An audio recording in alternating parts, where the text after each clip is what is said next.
어느 약사님의 선행. 어느 추운 겨울 현경신의 약국 문이 열리고 아빠뻘의 한 중년의 남자가 들어섰다.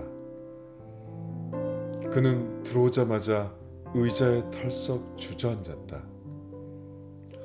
저 어르신 혹시 찾는 물건이라도 있으세요? 남자는 고개를 숙이고 그저 묵묵히 앉아있을 뿐이었다. 저 어르신, 남자가 천천히 고개를 들었다.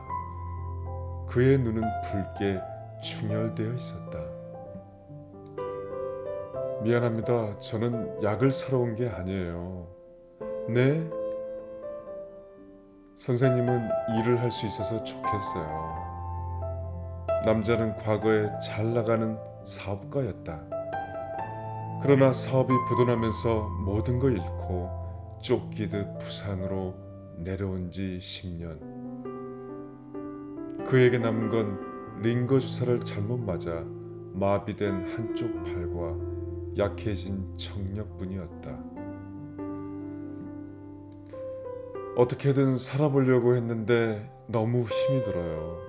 보청기만 있어도 일을 구할 수 있을 것 같은데 그냥 답답해서 지나다가 한번 들어와 봤어요. 미안해요. 남자는 눈물을 훔치더니 일어설 채비를 했다. 저기 어르신 잠깐만요. 현경씨가 드링크젤을 내밀었다. 이거 드시고 여기 잠깐만 계세요. 금방 나올게요. 한참 만에 나타난 그녀가 비닐봉투에 싸맨 무언가를 내밀었다. 저 어르신 아니 이걸 제가 어떻게... 남자의 손이 덜덜 떨렸다. 그것은 바로 현금 100만 원. 보청기 사시는데 보태세요. 안 갚으셔도 되니까 꼭 받아주세요. 떨리는 그의 어깨를 현경씨가 조용히 감싸 안았다. 얼마 후 남자는 목욕탕에 일자리를 얻었다. 보청기 덕분이었다. 어르신 정말 잘 됐어요. 기뻐하는 현경씨에게 남자는 꼭 빚을 갚겠노라 다짐했다. 어느덧 봄, 여름이 지나고 날씨는 다시 쌀쌀해졌다. 이게 마지막이네요. 현경씨에게 흰 봉투를 건네며 남자가 씩 웃었다. 남자는 현경씨의 100만 원을 모두 갚았다. 꼭 9개월 만이었다. 누군가 지나가듯 던진 한마디는 절벽으로 떨어진 이가 마지막으로 던져본 밧줄일지도 모른다. 혼자서는 불가능했던 그 시도가 누군가 잡아준 순간부터는 가능해진다.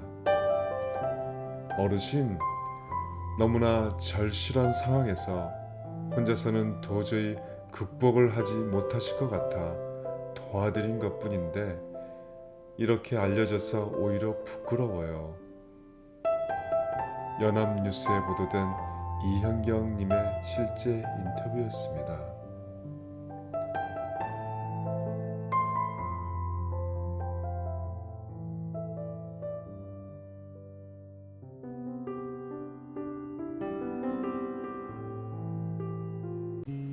난 엄마처럼 살지 않을 거야. 어릴 적 엄마는 늘 환한 목소리로 말씀하셨습니다. 책상에 앉아있는 꼴을 못 보네.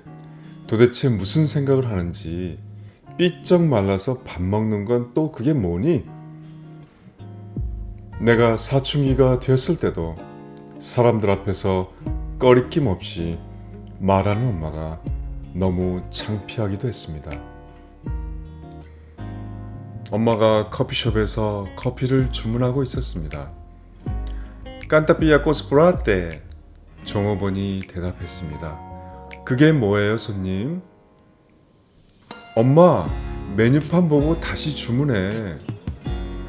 이 아가씨가 내가 커피 달라는데 이상한 소리만 하지 않니? 엄마, 내가 집에 가서 타줄게. 그냥 가자. 조금 더 커서는 진로와 결혼 문제까지 엄마와는 하나도 맞는 부분이 없었습니다. 너 그래서 뭐 먹고 살아갈 건데? 엄마가 나한테 뭐 해준 게 있다고 내 삶에 간섭하는데. 그만 말하고 여기 김치나 가져가. 나는 신발도 안 신고 김치통을 든 채로 골목에서 고래고래 소리치는 엄마를 보고 싶지 않아서 그 길로 한동안 연락을 하지 않았습니다. 든든한 남편과 눈에 넣어도 아프지 않은 자식들 챙기느라 눈꽃 뜰 새 없이 바쁘던 어느 날이었습니다. 눈앞에 엄마가 보여 깜짝 놀랐습니다. 엄마가 언제 찾아왔지? 아침 일찍 출근하는 남편을 배웅하려고 흐트러진 머리에 다크서클 가득한 쾌한 얼굴을 하고 있으면서 옷에는 아이가 아침에 먹다 흘린 요구르트 자국, 그건 엄마가 아니라 바로 저였습니다. 엄마처럼 살지 않겠다고 십수년을 징글맞게 싸우면서도 정작 아이를 키우며 이해하게 되는 건 바로 엄마. 왜 그때는 몰랐을까요?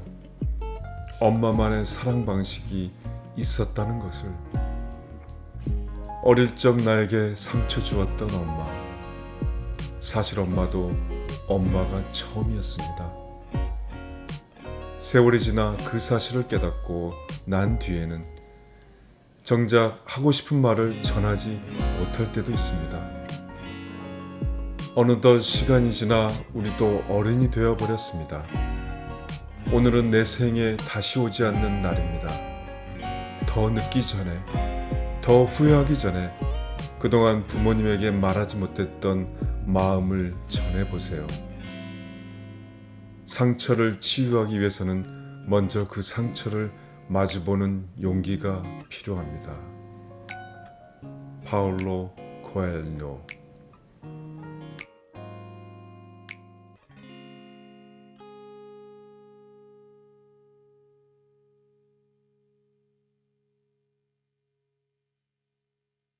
세탁기 없이 살아봤다. 함종순. 거의 30년 전에 우리 식구는 단칸 새방에 살고 있었다. 14인치 TV와 비키니장, 선풍기, 문갑을 놓고 남은 자리에 세 식구가 누우면 꽉 찰 정도로 좁았다. 한 집에 네 식구가 살았는데 문만 열면 서로 안이 보여서 발을 치고 살았다. 아침이면 마당에 있는 공동수도에서 세수하고 머리 감고 빨래하느라 북새통이었다. 남편은 그게 싫다며 수건 들고 근처 계곡으로 갔다.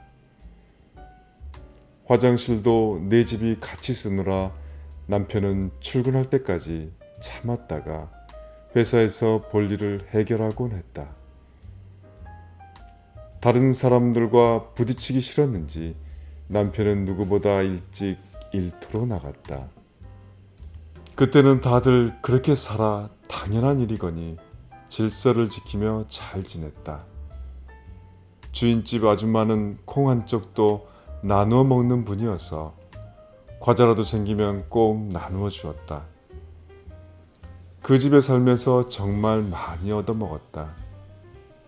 안채에는 화장품 장사를 하는 주인 아주머니와 일남이녀 3남매가 방 2칸에 살았고, 옆방에는 신혼부부가, 맞은편 방에는 60대 부부가 살았다.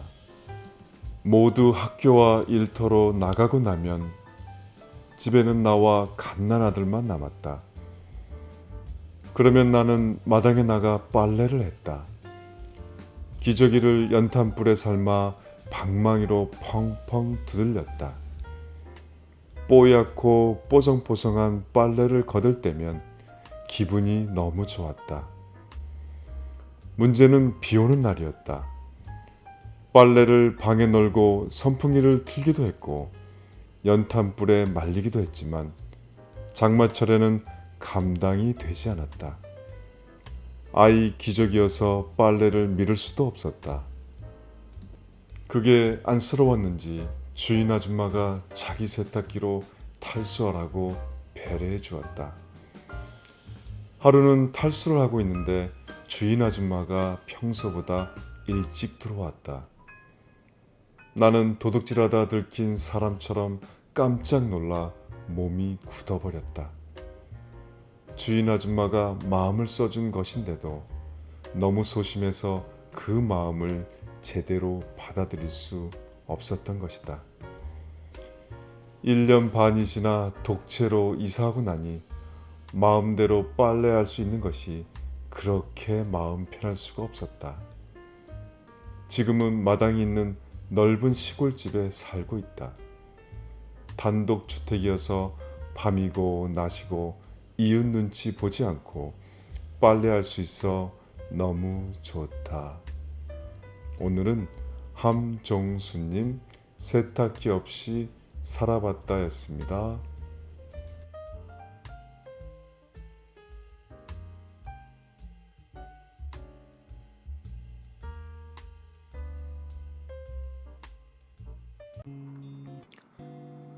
아내의 실수가 만들어낸 기적.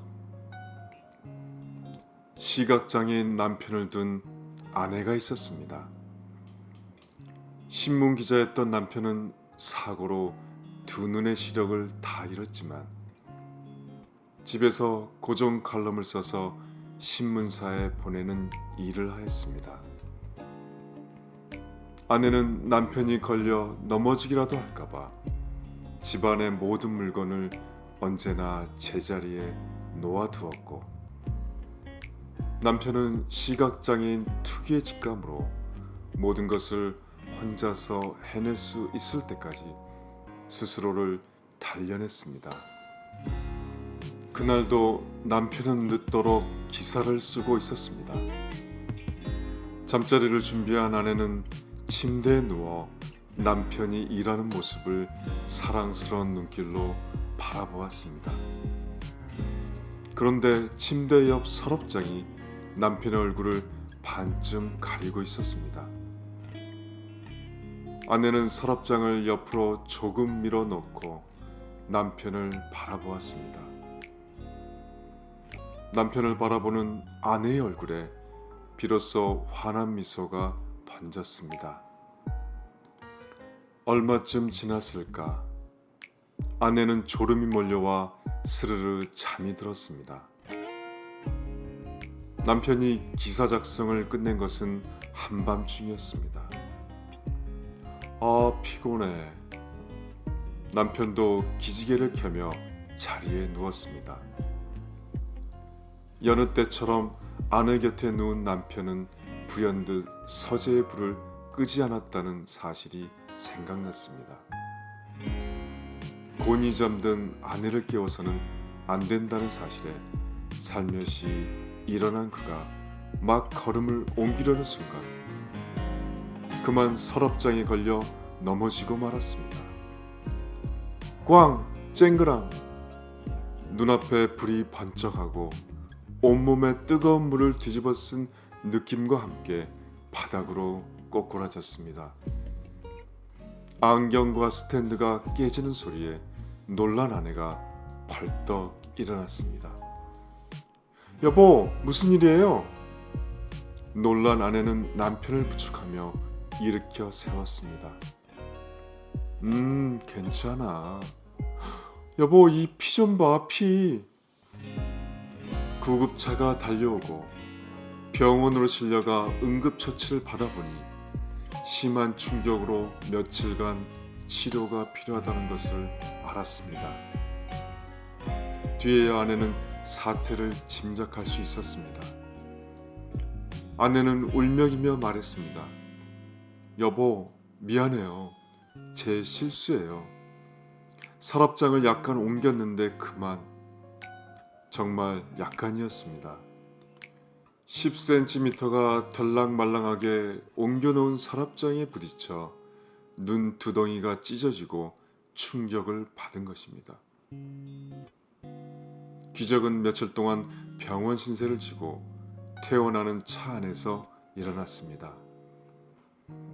남편이 눈을 비비며 창밖으로 고개를 돌리는 순간이었습니다. 왜요? 눈이 이상해요? 다시 병원으로 갈까요? 여보, 아니 그게 아니고 보이는 것 같아, 여보. 아내는 너무나 놀라 길가에 차를 세웠습니다.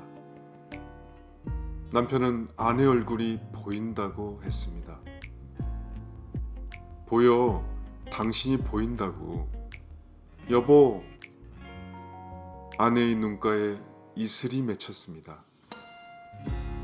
남편의 얼굴이 보고 싶어 서랍장을 밀어놓은 아내의 깊은 사랑이 믿기지 않게 보이지 않던 시력을 다시 찾는 기적을 낳은 것입니다.